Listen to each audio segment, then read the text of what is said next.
Bangladeshi passport থেকে উঠে গেছে ইসরায়েল ভ্রমণের নিষেধাজ্ঞা। এখন থেকে চাইলেই যাওয়া যাবে ইসরায়েলে। পাসপোর্ট আন্তর্জাতিক মানের করতেই সরকারের এই সিদ্ধান্ত জানিয়েছেন স্বরাষ্ট্রমন্ত্রী। তবে রাষ্ট্র হিসেবে এখনো স্বীকৃতি দেওয়া হয়নি ইসরায়েলকে।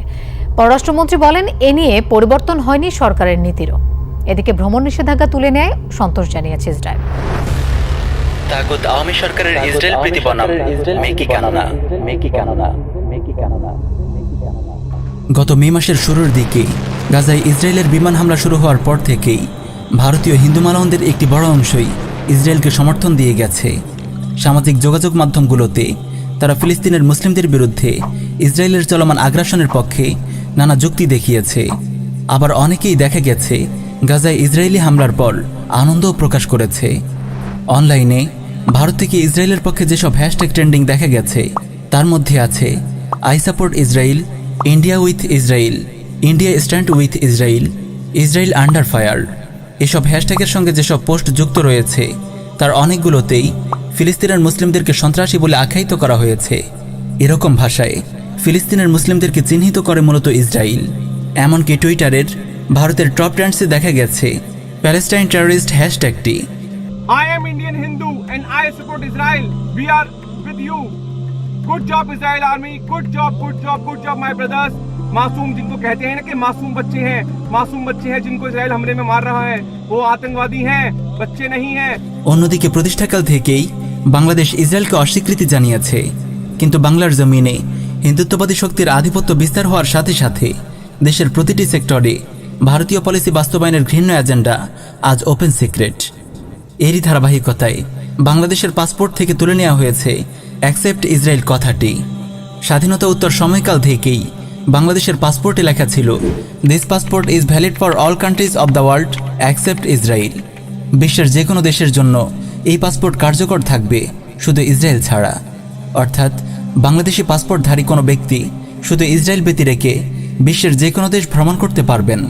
অ্যাকসেপ্ট ইসরায়েল লেখাটির কারণে বাংলাদেশ থেকে তো নয়ই, বিশ্বের অন্য কোনো দেশ থেকেও এই পাসপোর্ট ব্যবহার করে ইসরায়েলে প্রবেশ করা সম্ভব ছিল না।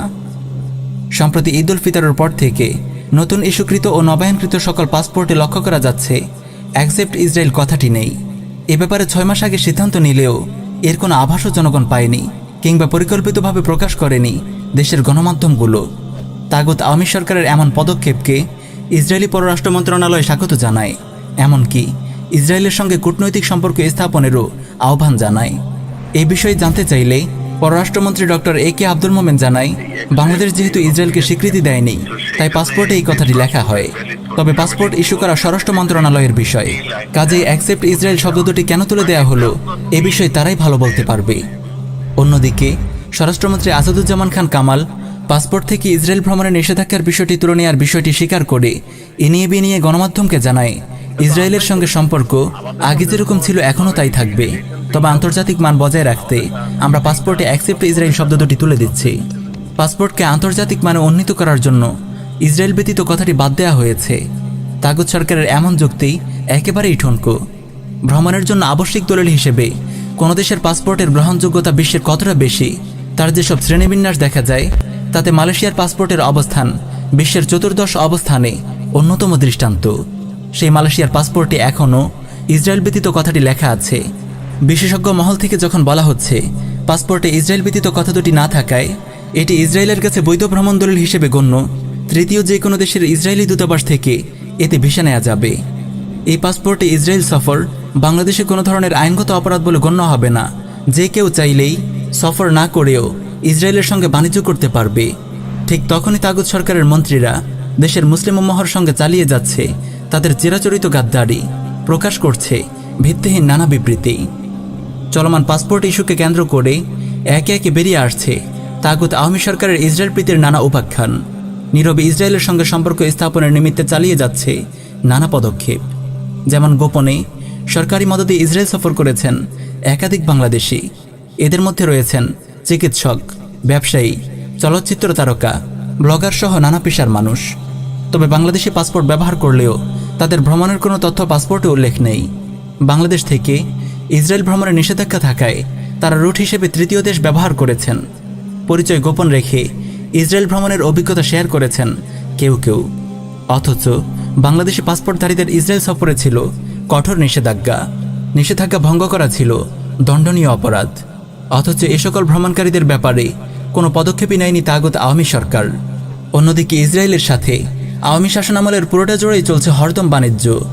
মূলত দুইভাবে বাংলাদেশ ইসরায়েলের সাথে বাণিজ্য করে আসছে। একটি হলো সিঙ্গাপুর, দুবাই ইত্যাদি দেশের ভায়া, অন্যটি সরাসরি। বাংলাদেশ থেকে ইসরায়েলের পণ্য রপ্তানির বিষয়টি প্রতিফলিত হয় রপ্তানি উন্নয়ন ব্যুরোর পরিসংখ্যানে।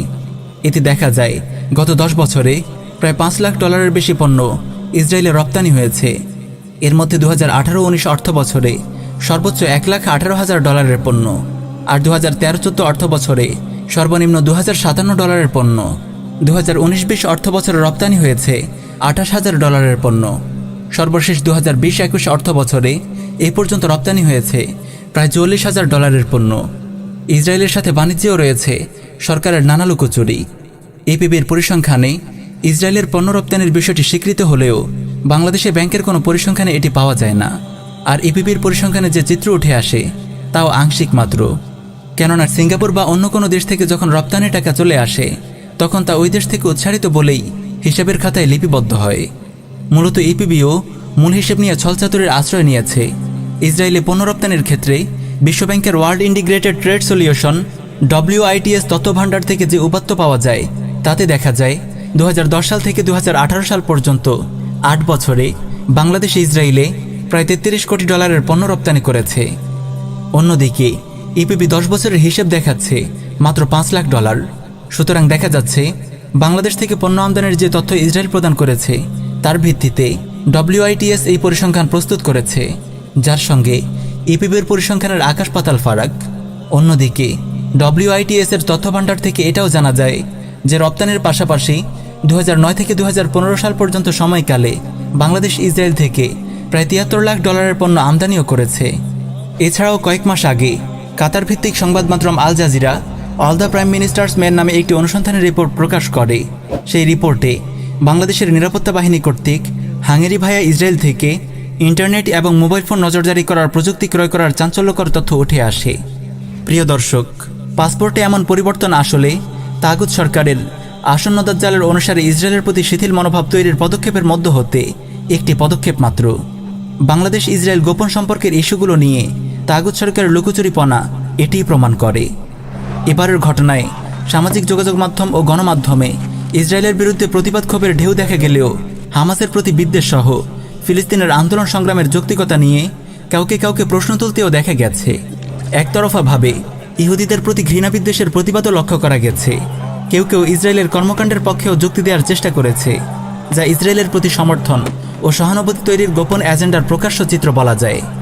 একদিকে ফিলিস্তিনে সামরিক আগ্রাসনের চিত্র তুলে ধরে সংসদে মোরতাদ হাসিনার মায়াকান্না, অন্যদিকে পাসপোর্ট থেকে ইসরায়েলের প্রতি নিষেধাজ্ঞা তুলে দিয়ে মুসলিম উম্মাহর সাথে চরম গাদ্দারি করেছে তাগুত হাসিনা।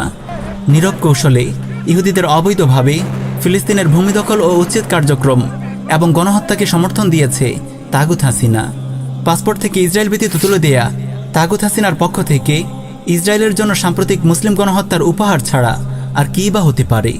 কসাই মোদির আপ্যায়নে যে তাগুত হাসিনা দেশের তাওহিদি জনতার রক্ত ঝরাতে পারে, সম্মানিত ওলামায়ে কেরামের রক্ত ঝরাতে পারে, গণহারে আলিম ওলামাকে নিয়ে জুলুম নির্যাতনের রাজনীতি করতে পারে, তার মতো নিকৃষ্ট তাগুতের পক্ষে মুসলিমদের ভূমি দখলকারী ও গণহত্যা পরিচালনাকারী ইসরায়েলের সাথে সম্পর্ক গড়ে তোলা আরও স্বাভাবিক ব্যাপার। বিশ্বব্যাপী ইসলাম ও মুসলিমদেরকে নিশ্চিহ্ন করে দাজ্জালি শাসন প্রতিষ্ঠার যে জঘন্য এজেন্ডা চলছে বহু আগ থেকেই, সে এজেন্ডা বাস্তবায়নের মিশনে নেমেছে তাগুত আওয়ামী সরকার। হে মুসলিম উম্মাহ, আসুন আমরা দাওয়াহ ইরশাদ ও জিহাদের মাধ্যমে দাজ্জালি এজেন্ডার বিরুদ্ধে রুখে দাঁড়াই। দাজ্জালি বিশ্ব ব্যবস্থাকে চুরমার করে দিয়ে আল্লাহর জমিনে আল্লাহর শরিয়াহ বাস্তবায়নের জিহাদে অংশগ্রহণ করি এবং ইমাম মাহদির কাফেলার অন্তর্ভুক্ত হই।